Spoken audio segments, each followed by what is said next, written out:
And Senators for life. All right, thank you. This is the continuation of the Health and Welfare Committee meeting along with Senate Economic Development. And before we begin our testimony and conversation today, I'd like us just to pause for a moment of silence on behalf of Leah Dawson Pritchard, who was so brutally murdered in Brattleboro at the shelter.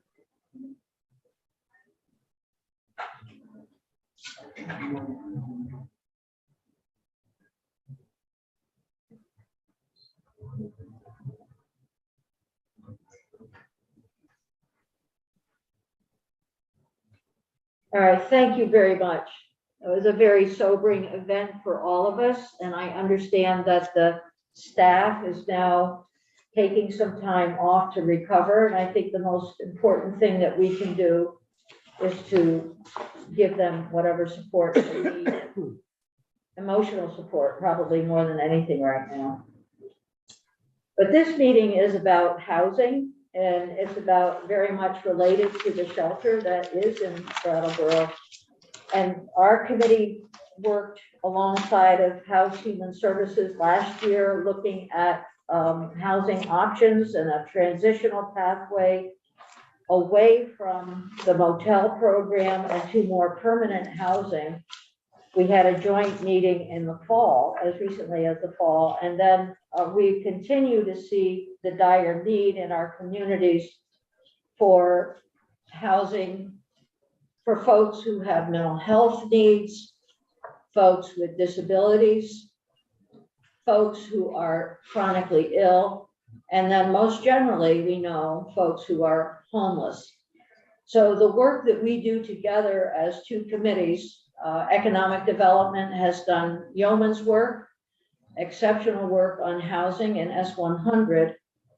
Our committee is very much interested in joining forces with you so that we can identify the needs that we have in our state.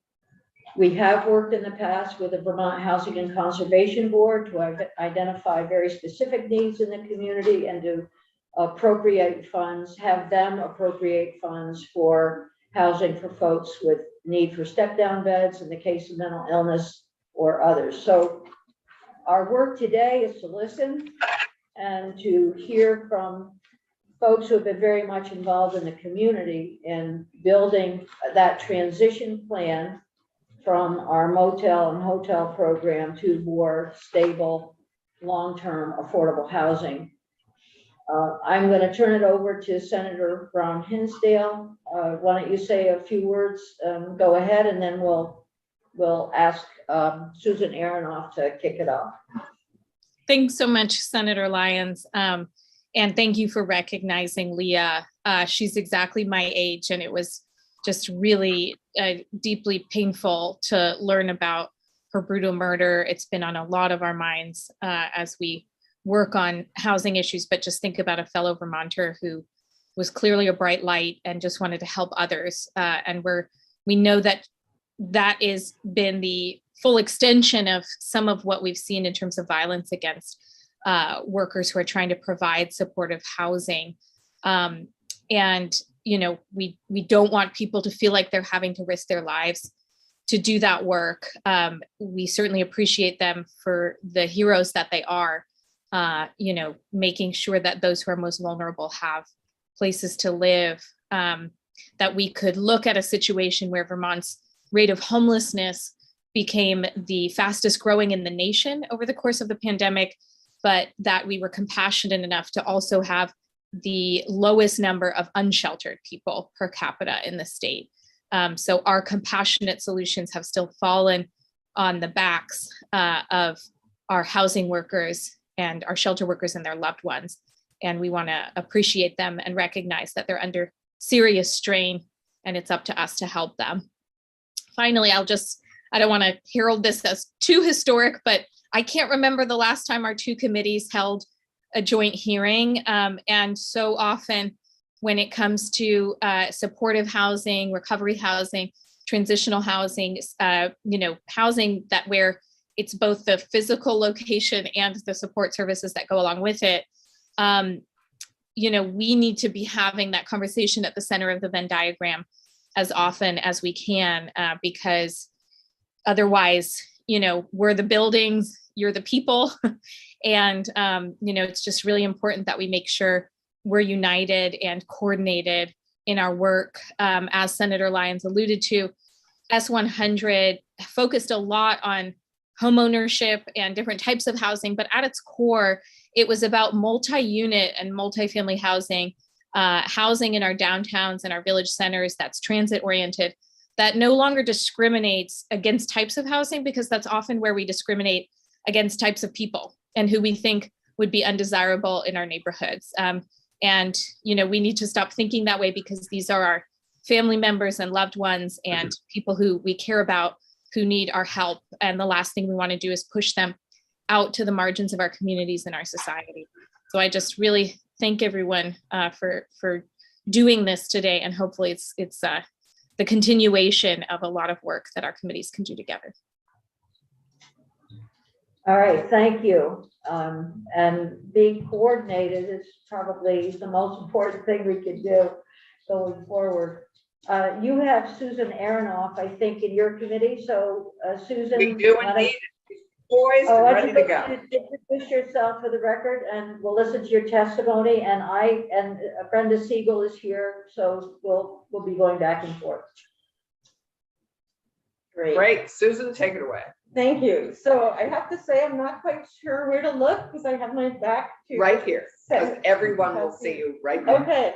So first of all, Chair Lyons and Chair Ram Hinsdale, thank you so much for holding this joint hearing. I could not agree more with what you just said about working at the center of the Venn diagram. There's a saying in our world that housing is healthcare, and I am so happy to be sitting before both the housing and the healthcare committees. For the record, my name is Susan Aronoff. I do the policy work for the Vermont Developmental Disabilities Council. The healthcare committee is a little bit familiar with us because I've been there recently, but I just want to put my testimony in the proper context of, because I haven't met a number of the people around the table here in the General Housing Committee. So the Vermont Developmental Disabilities Council is housed in the Agency of Human Services. I am an Agency of Human Services employee. However, the Vermont Developmental Disability Council, like all developmental disability councils in all 50 states and territories, is a creature of federal government. We're entirely federally funded.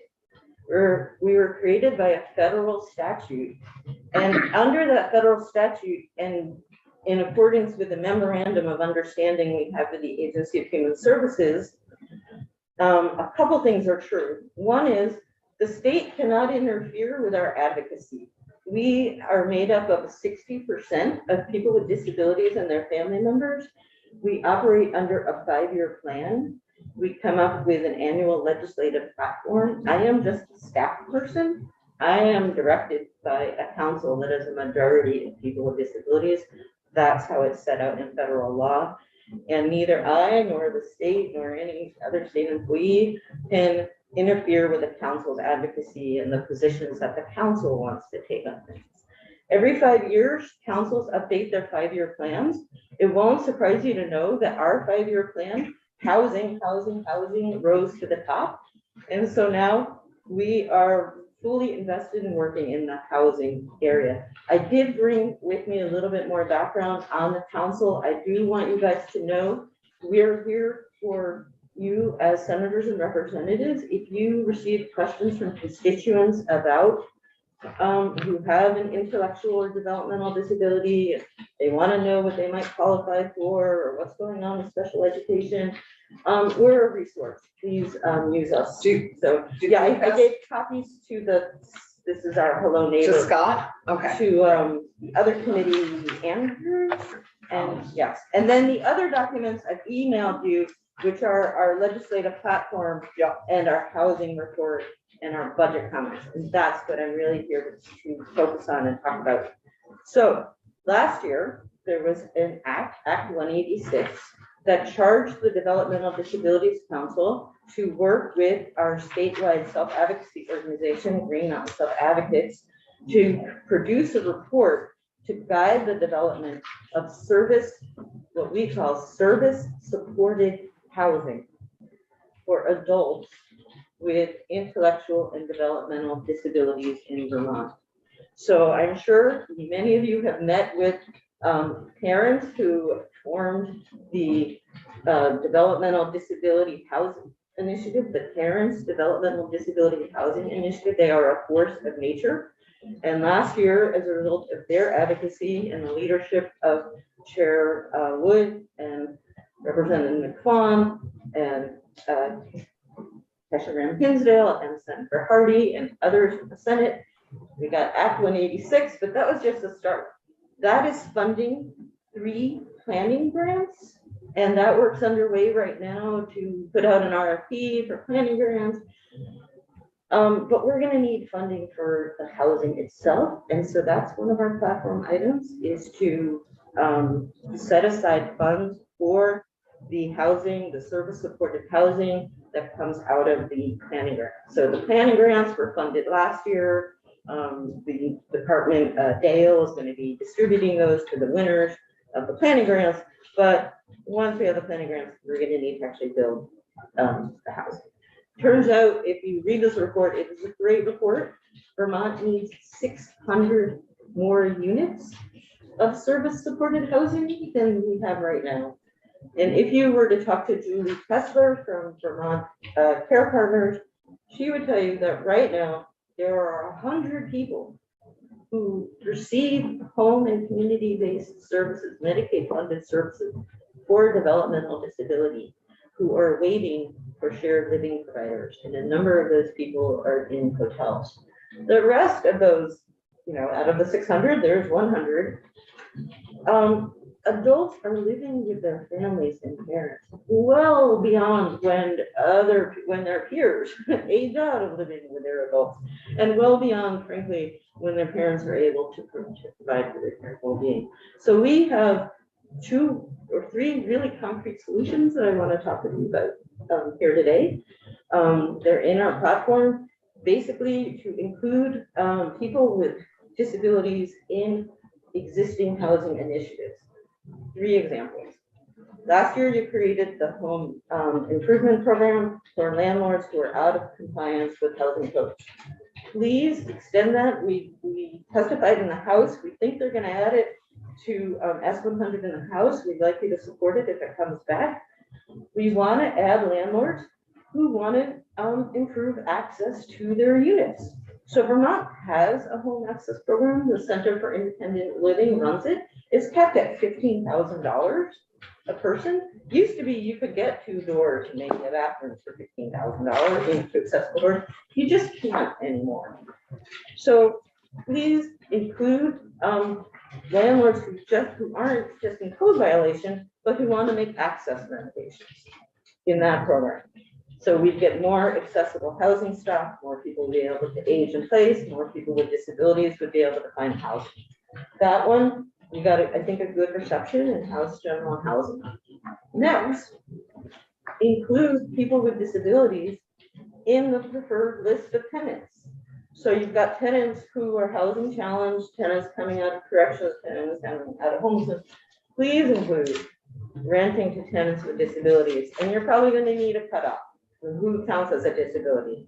Maybe they receive Social Security disability. Maybe they receive Medicaid funded home and community services. I don't have an opinion on the cutoff, but include people with disabilities in the priority list. The third one, and this one is a recommendation that goes specifically to the people who are housing our Medicaid funded home and community based service waiver recipients.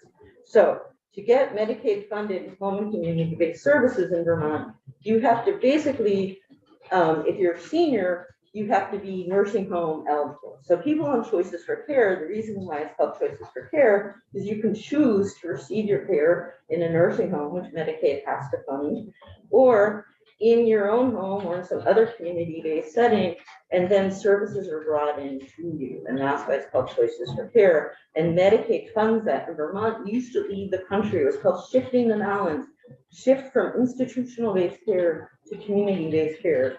And I say used to lead because we don't lead in those kinds of things anymore, because we've not been funding a home community-based system, because it's 30 years since Brandon closed.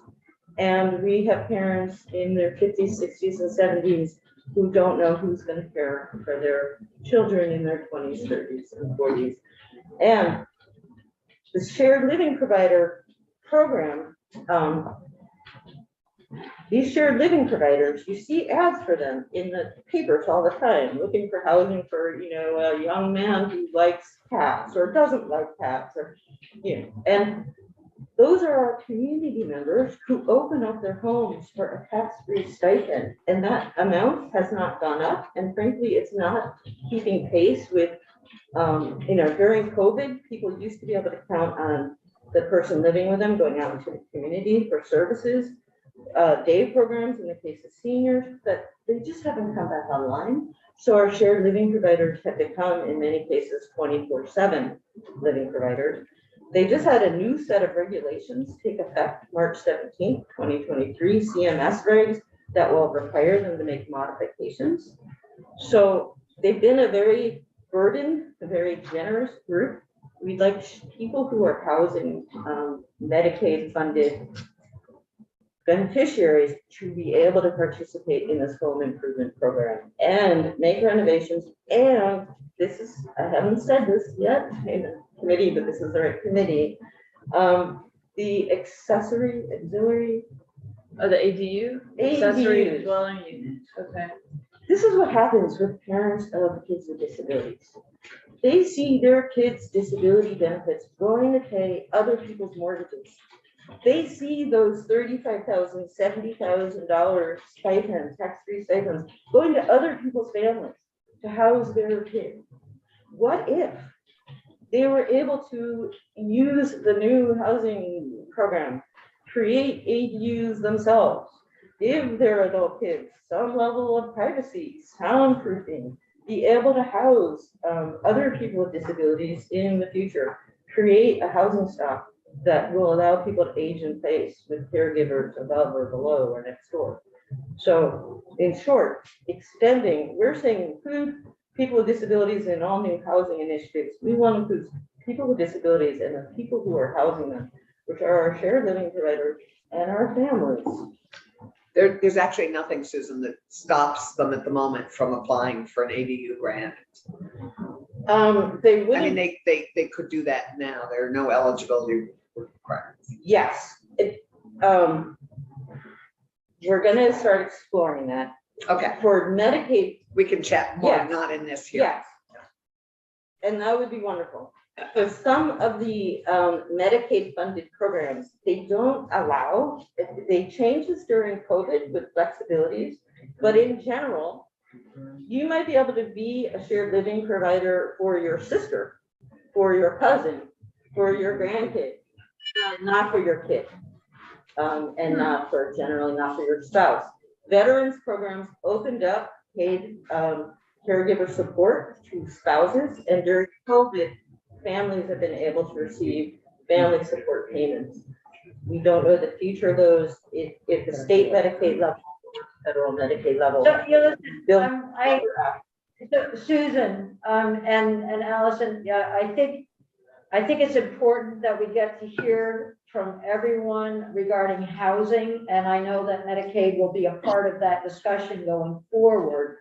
And we do have your testimony in a great PowerPoint, and it would be helpful, I think, at this point, if you could wrap up your testimony, and we'll move on to Brenda Siegel and others who are waiting with us. Perfect. Yeah. Ginny, I'm gonna let you be, I'm happy, you be the timer, that's great. okay, thank you. Okay. For working on. Great, thank you, and in the house. Yes. Yeah. Thank you. listen, thank you very much, Susan. That was really terrific. There's a lot there, a lot to sort through. But that's why we're taking this testimony at this point, so we can get all the information we need and then identify the discrete issues that we'll need to, some of the problems and issues we'll need to dive into further. So Anne, you are here. I think you're next on the list, so welcome. Thank you so much, Chair Lyons and Chair Hinsdale, for the opportunity to speak with your committees today. For the record, my name is Anne Sossin, and I'm the Interim Executive Director of the Vermont Affordable Housing Coalition. I'm going to share some brief slides with you. Can I please have permission to share? I think that's Scott. It is Scott. Okay.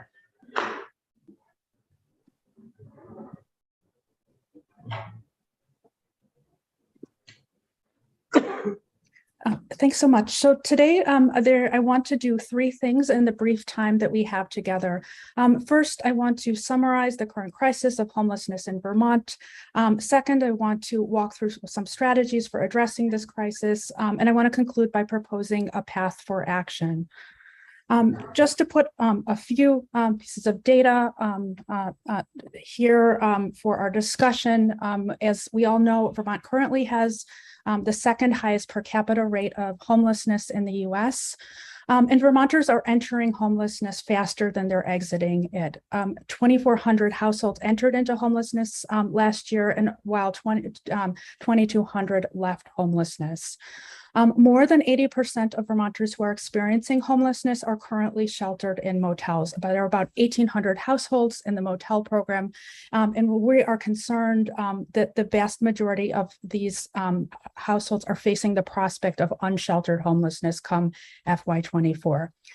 There's significant vulnerability in this population. 75% of households have an individual with a disability. 14% of households require accessible housing. And most motel program participants cited rental assistance or subsidy or support securing rental housing is the greatest need in an assessment conducted by the Agency of Human Services. I also just want to note that the vast majority of motel guests are from Vermont. Only 37 households identified as coming from out of state, and that's out of 1,800 households. So what can we do about this particular crisis? We know that most people can be housed. This is a crisis that has solutions and solutions that have been successfully demonstrated over many years, both in Vermont and nationally. We have strong evidence that housing affordability and supply, not substance use, mental illness, poverty, climate, local political context, or the availability of services accounts for regional variation on homelessness across the US. We also have very robust evidence that the vast majority of people experiencing homelessness can be successfully housed with positive outcomes. And we see when we look across the country that cities and agencies that are employing these evidence-based solutions at scale, you look at Houston, Milwaukee, the Veterans Administration, are making really significant progress. And so we should look at that as an opportunity in our own state. We also know that the costs of inaction in response to this crisis are dramatic. The costs of unsheltered homelessness are estimated at upwards of $30,000 per person per year. We know that homelessness and housing instability lead to adverse health outcomes across the lifespan. We often say housing is health. We have a lot of evidence showing the enormous and adverse impacts of homelessness.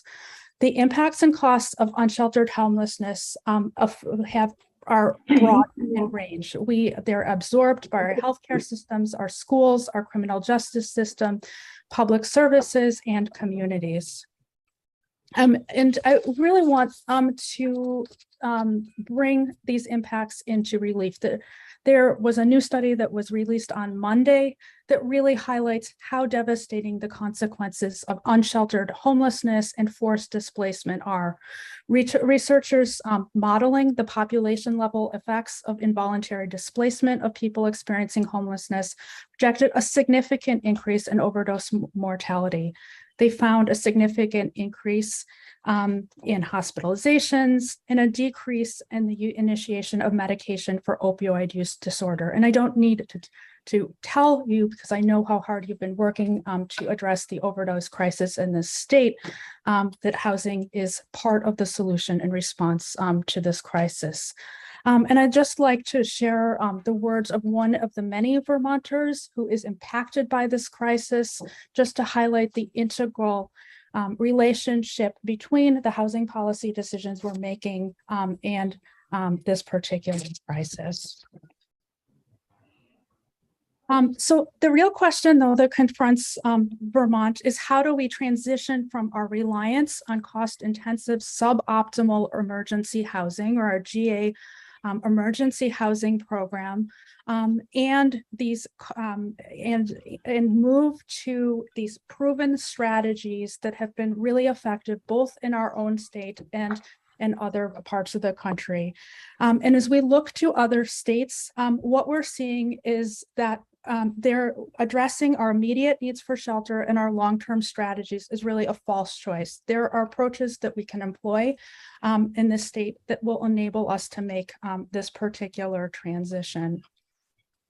We are particularly we are looking at models across the country, and we are particularly intrigued by the model coming from Oregon, or Project Turnkey, and see this as a blueprint for action in our own state.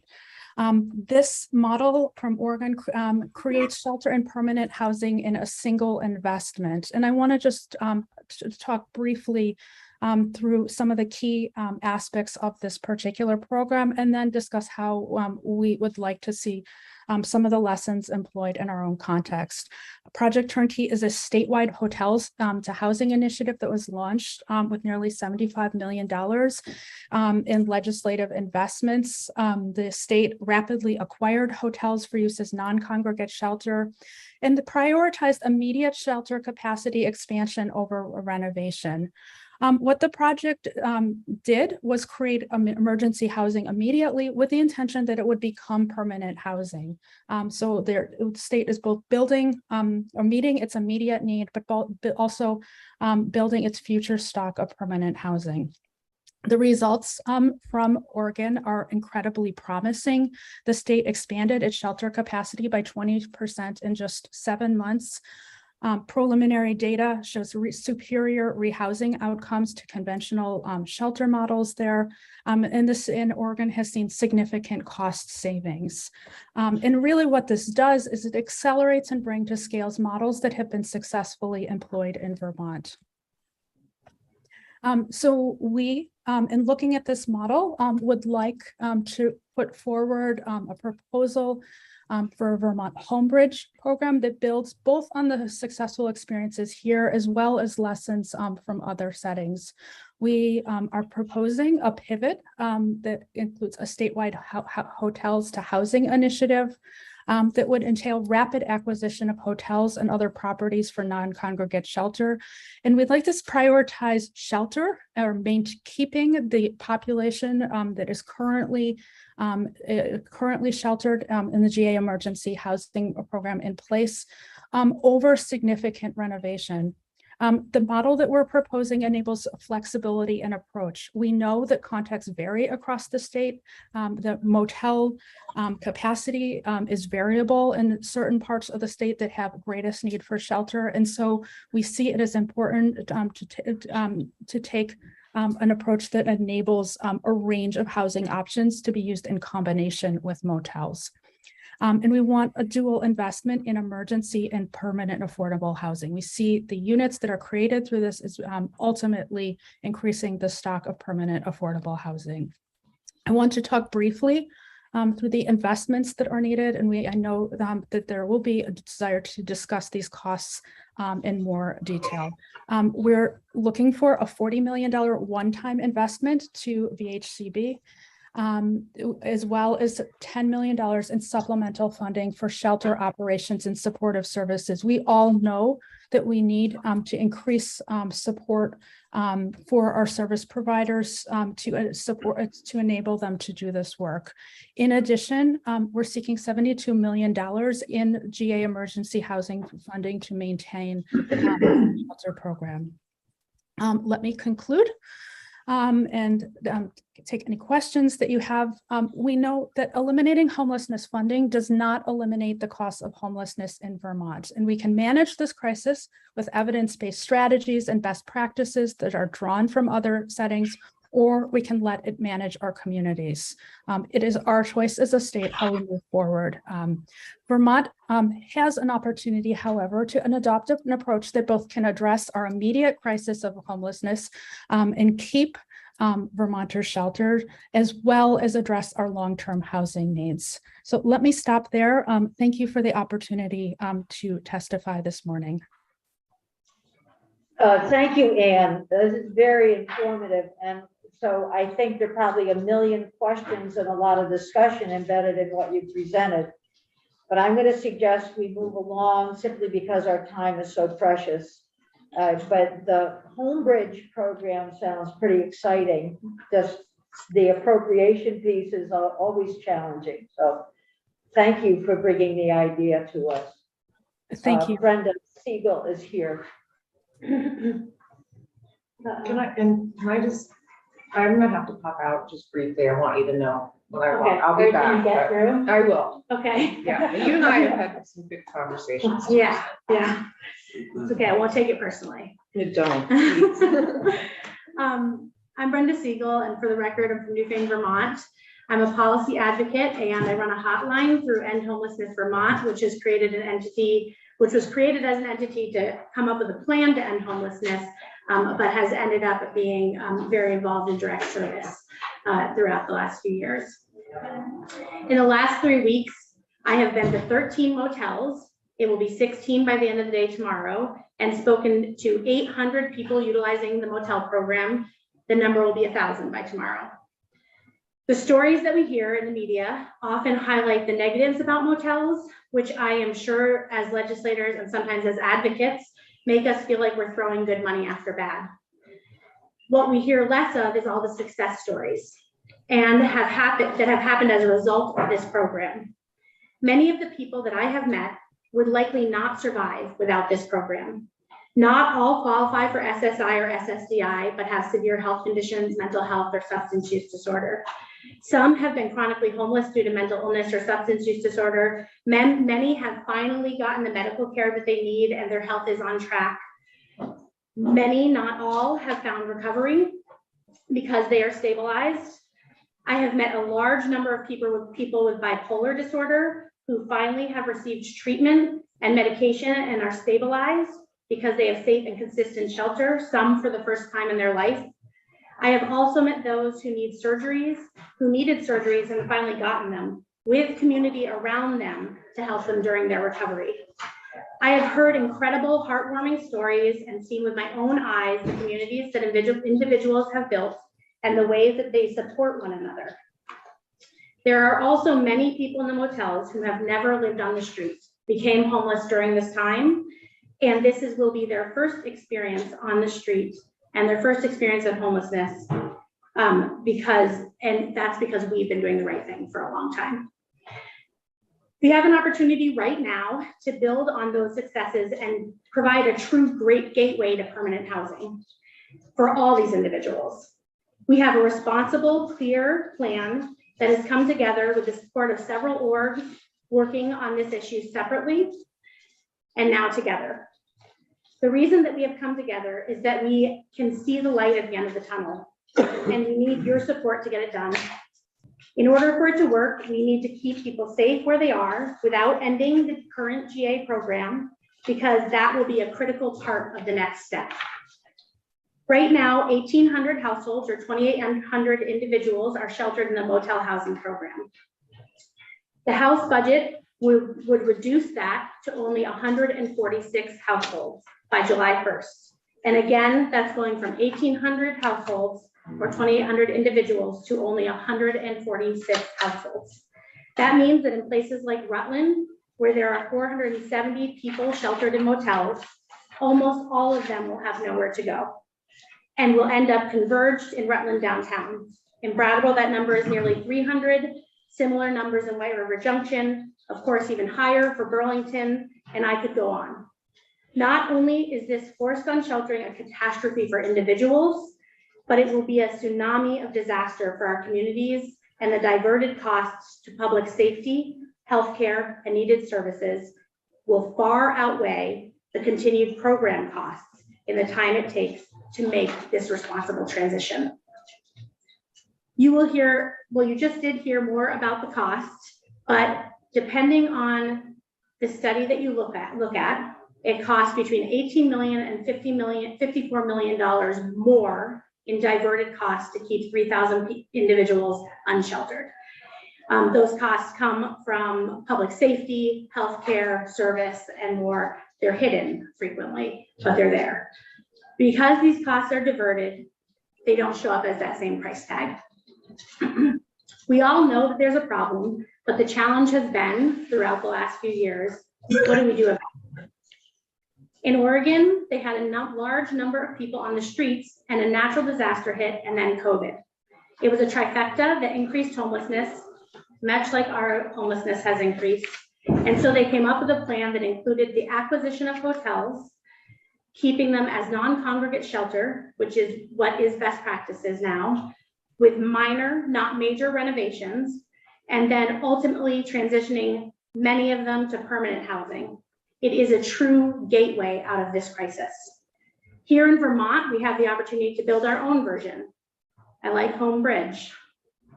This is not a cut and paste, and we are one step closer because people are already sheltered in the motels. I want to be clear that there are 3 steps to the process. One is keep people and new people entering homelessness safely in the motel program, which means funding that program. 2 is acquisition of motels at first, which will remain shelter and for the time being.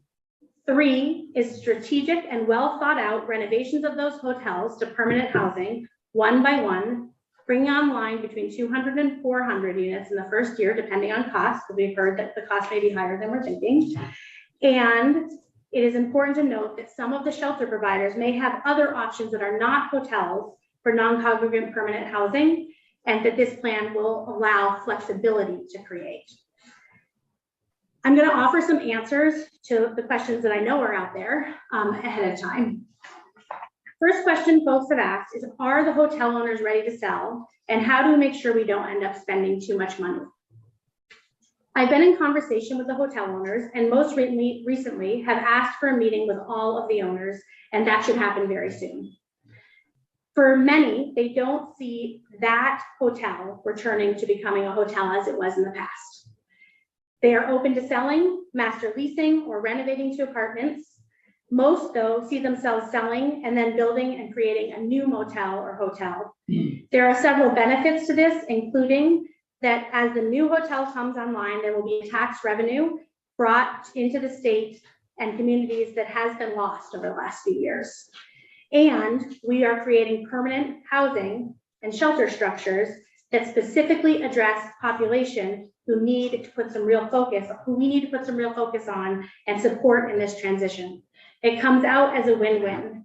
Another question that often comes up is how we address complex needs of those who are difficult to house. And unfortunately, we saw how that played out in Brattleboro in this last couple of weeks. The implementation process of this plan allows us to address specific need-based housing for individuals and make sure that we're actually meeting needs for possibly the first time ever. This is something that has not been afforded with a regular shelter program or within crisis management. We're always just trying to get the crisis managed. Finally, a question that I frequently hear is if we're inviting people from out of state, and I want to address that. First, I want to say I often help people through this process through our hotline. It's not easy to get into the program. You have to wait on hold often for 6 hours, sometimes multiple days in a row, except on a rare occasion. You are asked numerous invasive questions, and then often you are told there's not a room yet and you have to call back. So you go through this process multiple times over and over again. It's not easy enough to be attractive to people from out of state. Or in my opinion, easy enough sometimes to be even accessible for people in this state. Also, this question has been researched. Of the 2,800 individuals using the program, only 37 have been found to have come from out of state. And the folks have reasons. I've run into several of them. Here are some examples that I found. One man came here for work. He did not have a lot of money on his person, but had found a job. He could not find housing, and ultimately, because of his lack of housing, lost the work. But by this time, he had already moved himself and all his belongings to Vermont. So I would consider him to be a Vermonter by then. I met another family who found work. It is still working at that job, but could not find housing. So they came to Vermont to work and had the money to find housing, could not, and paid nightly hotel rooms for themselves until they ran out of money. I had another family who was fleeing domestic violence from another state, did have money to find housing, but could not, paid for nightly hotels again until they could not. And then most distressing, I have run into 3 gay couples who are interstate refugees, so they would make up 6 of these individuals, who came from the South, where they were being persecuted for being LGBTQIA. They came from Vermont. They came to Vermont seeing that we are welcoming to the LGBTQ community and thinking that they could find a home. They could not, and again, house themselves until they could no longer, and ultimately they ended up in this program. Ultimately, there's no there in terms of us inviting people from out of state. In each time I have met one of the few people who were not originally in Vermont, there is a legitimate reason behind their them ending up in shelter. As I said, I'm almost done. We're gonna be really short. Okay. Go ahead, yeah. Finish up. As I said in the beginning, there are many success stories, and I want to wrap up by informing you of the risks that we're taking. In my many visits, I'm going to skip ahead. In my many visits to hotels and motels, I've met numerous amount of people who use oxygen to survive. They will not on the street. Countless people who have sleep apnea machine, meaning that their lives will be at risk. I have met several people with bipolar who have finally been stabilized, as I said before. They expressed to me they will not be able to remain stable without shelter. I have met a lot of folks who have finally found recovery, and the data is clear that the overdoses are out of control in this state. There's a study that I'll include when I submit my testimony in writing for you all. In a state, and there's a man with a skin condition who can't live outside. There are people who don't qualify for SSI or SSDI, but have devices in their body that require them to sleep near an outlet. There are people who just had heart attacks, cancer, or strokes and are still recovering.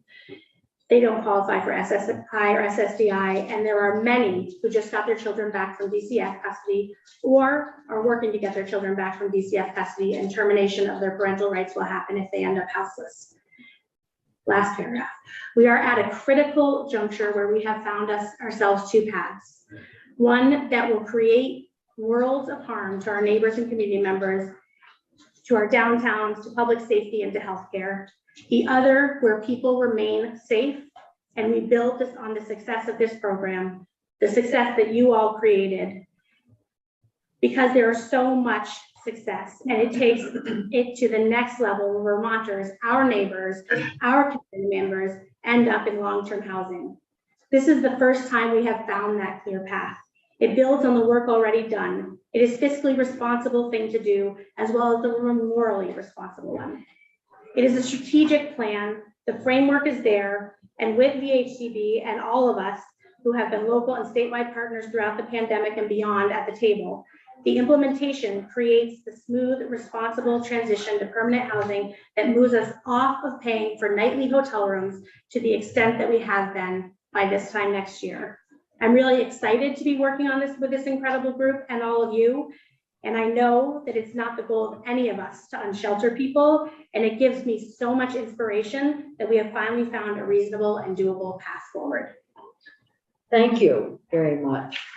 We have 10 minutes to cover about 30 or 40 minutes worth of testimony. Somehow the testimony time got broadened, made a little longer. I didn't know it was going to be 10 minutes apiece. So those of you who have been told 10 minutes apiece, that is unfortunate, but thank you. And make sure you get us your testimony. Yes, absolutely. And I'm sorry, I was told 10 minutes. No, that's okay. Yeah. I know, it's not your fault. Yeah. So I have Christine Hazard is on the screen. Also, is Laura Mumley in your room, Allison? Yes. She's here. Okay, good. And Lori, as you heard, we have 10 minutes. I'm going to ask one more question. Christine Hazard is here. Is Rachel Steelig in your room? She's moved to next week. She's moved to next week. Okay, that's good. We may have to move you, but I'd like to hear 5 minutes, please, from you, Lori, and then, and also from Christine, because you were both here. So go ahead.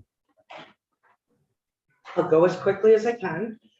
Thank you for allowing my testimony. But you know, if you can summarize your comments and then provide us your written testimony, and we may be able to fit you in another time. But that you've made the effort to be here and have written testimony is very important to us. Thank you.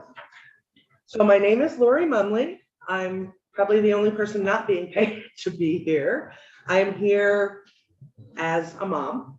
I live in Shelburne, Vermont with my 2 children as a single parent. My son Joey will be 21 years old next month in just a few short weeks. I am here today on his behalf and on the behalf of 100 or so parents from the Developmental Disabilities Housing Initiative who have adult children like my son, and the hundreds of other parents who are not involved with DDHI because they cannot be at this point in time. And I've often thought, in many respects, our families, despite the fact that we really stand out when we go out in public, are kind of the invisible ones.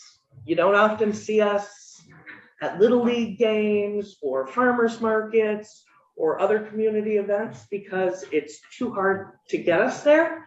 And I think people forget that we actually are in the communities. And I guarantee there are families in your communities that are just like mine or similar. Anyway, my son Joey loves singing. He loves adaptive snowboarding. You can see I brought pictures. His sister will be horrified she's in this one. He likes adaptive biking, Disney movies, all sorts of things. He can be funny. He likes to laugh. And he was also diagnosed with autism at age 2.5. He continues at almost 21 to struggle with compulsive behaviors, sensory challenges, a complete and utter lack of safety awareness, numerous behavioral challenges, which are harder because he's also 6'3", 6'4", and about 400 pounds. So when he makes up his mind to do something, he can do that. He's minimally verbal, requires 24-hour-a-day supervision and assistance with all activities of daily living, every single one. He does not always think he needs that assistance. I've been providing that 24-hour-a-day supervision and care as a single older parent and have not had breaks. I'm overwhelmed, not only by his care, but by navigating the very fractured system of care and continually having to advocate for his needs. I had retired about 4 years ago from the Agency of Human Services, had planned to continue working because I'm old, but I'm not that old. And I cannot do so based on his needs. Vermont schools have been unable to meet his needs. We've tried pretty much every alternative placement in the state. So last year, in February of 2022, after several years of advocacy, he entered a residential out-of-state educational placement. I didn't want my son to have to leave the state, but there was nothing here for him. He comes home every 4 to 6 weeks for a visit. I drive down just about every week. On the weeks that I don't, my parents, who are in their mid-80s, make the trip. It is 3 hours each way to see him for an hour and a half. Obviously, that puts a strain on his entire family system. But the plus side is he's surrounded by people that get him. He is enjoying the very age-appropriate business of living independently. He's living with his peers. He is thriving there. He loves it. He's happy. He feels good about himself. You know, he'll come home this weekend and I guarantee by Saturday, he'll be like, go to school. What will happen next year when he turns 22? There is nothing in the state for him. The lifestyle that he's enjoyed for this past year will be gone. He will not have that anymore.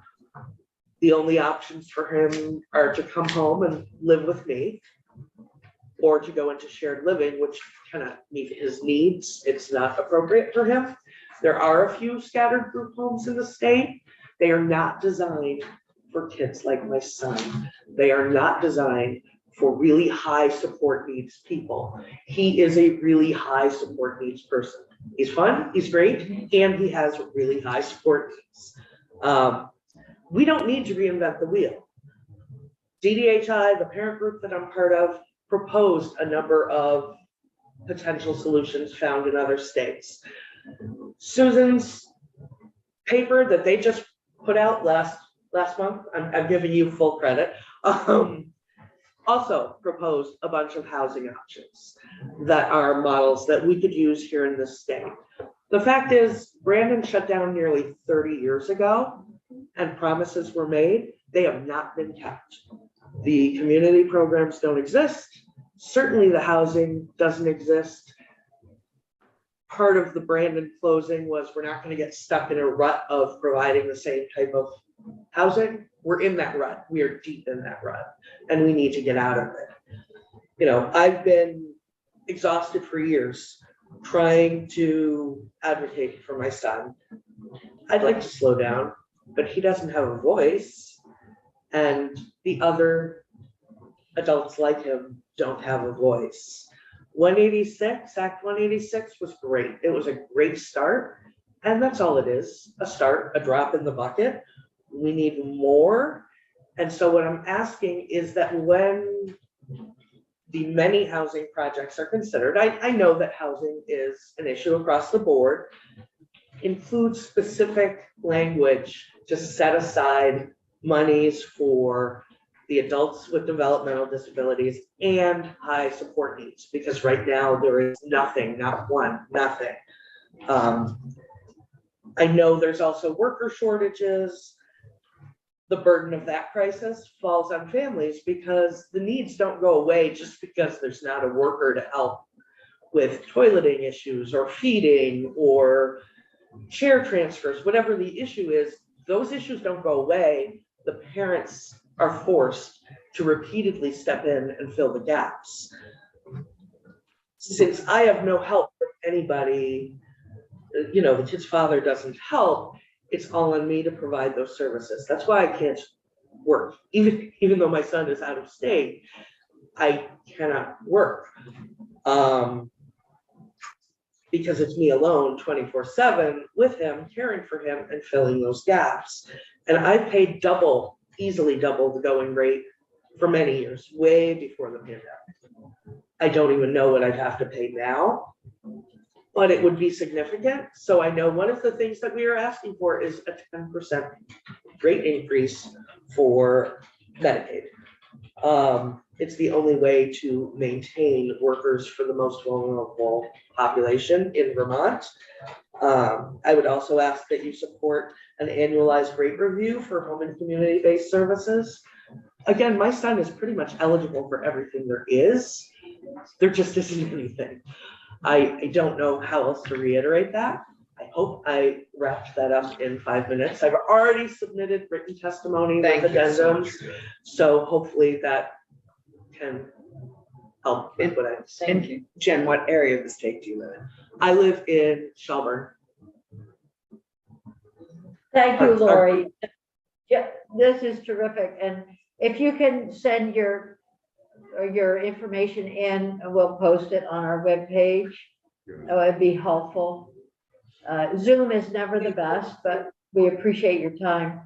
And Christine Hazard is here from the Brattleboro Housing Program Partnership. Christine, I'm going to ask you, are you there? Sorry. You are here. I am here. Hi. Oh, that's terrific. And I know how important the program is to us, and we want to hear about it very much. We have just. Ginny. Hello? Okay, hi, it's Allison. Yes, okay. I was just gonna say, Christine, I don't know what your time is like. I am unfortunately going to say that this committee, Health and Welfare, is going to sign off. But certainly economic development can continue and hear your testimony. We look forward to seeing, and we also look forward to seeing it in writing. So Allison, go ahead. So I'm so sorry. We are rescheduled. I think sadly we have to pivot at 11 also. So we are going to, Christina, we're terribly sorry, but we are going to continue this joint committee work at another point where Alex and Scott, at which point Alex and Scott will schedule it. And it just we wanted both committees to hear the benefit of this terrific testimony. And we have sadly run out of time for today. But Christine and we will, and Molly, I think, still needs to go. We're tag teaming. You're tag teaming. So we will pick up if we can when we next gather. So we're so sorry, but we just had an hour. Right, and we will reschedule, right? I mean, that's clear. Yes, we will. Okay, I just want to make that clear. Absolutely, Okay. we're rescheduling. This is a top priority. Thank you. Yeah. And so thank you very much. This has just been terrific. Thank you. Thank you. Thank you all, and we're going to sign off, but we really appreciate your time and thought that you put into this. And we have your written testimony, and as Senator Clarkson has indicated, we'll follow up with you at another time. So thank you very much. Okay, that's a wrap. Before everybody changes over, when I was on education, the We're gonna go stories off. with children with autism, especially when they reach the age where they're physically big enough to do what they want, no matter what you do. And the options to parents that frequently involve law enforcement, restraints, handcuffs, and no place to go except out of state. And now, what do you do with a 400-pound 22-year-old who wants to live a life? And what happens when the parents age out and we have a rising crisis in parents just plain physically aging out, where they are physically unable to care for these kids? And the best we can offer them is a system of adult foster care where they end up pretty much with their belongings in a trash bag and they can go from house to house. And we need to do something. I completely agree. I think we all do. And, Yeah. We did not put the can do better services by our in place. We can. I mean, Brandon wasn't great, but they weren't on the streets. And what state is your son He's in in? New Hampshire, he's in Manchester, New Hampshire. And they have a model that works. Right now, it's an educational placement, so he can only stay there until he's Right, 22. so they have the same age out of 22. Right. Actually, it's more complicated than that, because they were gonna kick him out at 21, but I got that late. You can send us information on that too. I'd be interested Yeah. to just know. There's the another facility. place in Massachusetts that kids go, but it's a long haul. It's for Easter them. Fields, and they have, Yep. Right. loves it, Yeah. loves it, It's great. loves it, and they love him, so that is also fun. Well, So- I think one of the things we ought to be looking at is whether or not there is some plan that the state has, whether the state has addressed this, whether this is something that's been studied. And, you know, it crosses over committees. Yes, it does. And this may well be a kind of a special project, task force, summer story, whatever you may call it. But somebody needs to look at this holistically. Well, and Susan's group is got these 3 planning grants, so I mean, I think we're also wanting to coordinate with. Well, we're with just your getting a work. touch of we're getting a quick overview today, but it's clear this is a subject that we ought to delve into. Here, here. It is. Yes. So thank you on that. Completely agreed in. Thank you, and thank you so much. Jen, isn't it Jen? Lori, What? Lori, but Oh, I'll- Lori. I think Jen was originally on the list, and Jen, I got a okay. call Monday. And I apologize, I had, so, So you're subbing for Jen. I'm subbing for Jen, my name is Lori Mumley, and I did send my testimony, so you should have it. yeah, thank you so much. Really appreciate it. Thank you. And I could have talked the whole hour. Oh, yeah. Well, we could have listened, but we. Good, okay. But I Thank know you. you guys did. Thank you so much. Sadly, Sadly, you're busy, no, and sadly, this is we, a complicated issue, and I yeah, understand that. no, and actually, the housing bill, as Susan knows, is in the House, and we hope very much that some of this will be, some additional work will be done in that bill. Not as much as I hope. Yeah, Sorry. great. Thank you very much. Thank you so much. What? Do people need to I would take, like just what? 2 minutes to run down. Could we start at